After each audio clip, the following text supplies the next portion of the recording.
जाकर रण में ललकारी थी, वो तो झांसी की झलकारी थी, गौरों से लड़ना सिखा गई।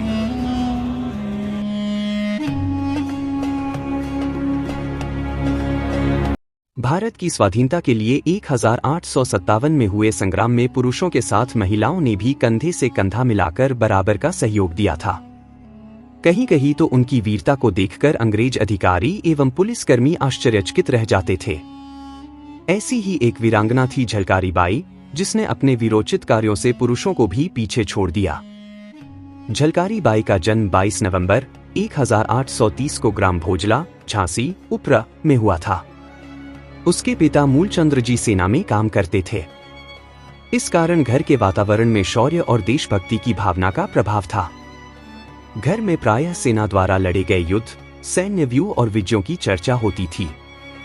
मूलचंद्र जी ने बचपन से ही झलकारी को अस्त्र शस्त्रों का संचालन सिखाया। इसके साथ ही पेड़ों पर चढ़ने, नदियों में तैरने और ऊंचाई से छलांग लगाने जैसे कार्यों में भी झलकारी पारंगत हो गई। एक बार झलकारी जंगल से लकड़ी काट कर ला रही थी तो उसका सामना एक खूंखार चीते से हो गया। झलकारी ने कटार के एक वार से चीते का काम तमाम कर दिया और उसकी लाश कंधे पर लाद कर ले आई। इससे गांव में शोर मच गया। एक बार उसके गांव के प्रधान जी को मार्ग में डाकुओं ने घेर लिया। संयोगवश झलकारी भी वहां आ गई। उसने हाथ के डंडे से डाकुओं की भरपूर ठुकाई की और उन्हें पकड़कर गांव ले आई। ऐसी वीरोचित घटनाओं से झलकारी पूरे गांव की प्रिय बेटी बन गई। जब झलकारी युवा हुई तो उसका विवाह झांसी की सेना में तोपची पूरन कोरी से हुआ। जब झलकारी रानी लक्ष्मीबाई से आशीर्वाद लेने गई तो उन्होंने उसके सुगठित शरीर और शस्त्राभ्यास को देखकर उसे दुर्गा दल में भर्ती कर लिया। यह कार्य झलकारी के स्वभाव के अनुरूप ही था। जब 1857 में अंग्रेजी सेना झांसी पर अधिकार करने के लिए किले में घुसने का प्रयास कर रही थी तो झलकारी शीघ्रता से रानी के महल में पहुंची और उन्हें दत्तक पुत्र सहित सुरक्षित किले से बाहर जाने में सहायता दी। झलकारी ने इसके लिए जो काम किया उसकी कल्पना मात्र से ही रोमांच हो आता है। उसने रानी लक्ष्मीबाई के गहने और वस्त्र आदि स्वयं पहन लिए और रानी को एक साधारण महिला के वस्त्र पहना दिए। इस प्रकार वेश बदलकर रानी बाहर निकल गईं। दूसरी ओर रानी का वेश धारण कर झलकारी बाई रणचंडी बनकर अंग्रेजों पर टूट पड़ी।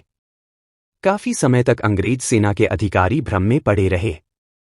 वे रानी लक्ष्मीबाई को जिंदा या मुर्दा किसी भी कीमत पर गिरफ्तार करना चाहते थे, पर दोनों हाथों में तलवार लिए झलकारी उनके सैनिकों को गाजर मूली की तरह काट रही थी।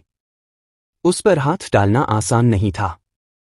तभी एक देशद्रोही दुल्हाज ने जनरल ह्यूरोज को बता दिया कि जिसे वे रानी लक्ष्मीबाई समझ रहे हैं वह तो दुर्गा दल की नायिका झलकारी बाई है। यह जानकर ह्यूरोज दंग रह गया। उसके सैनिकों ने एक साथ धावा बोलकर झलकारी को पकड़ लिया।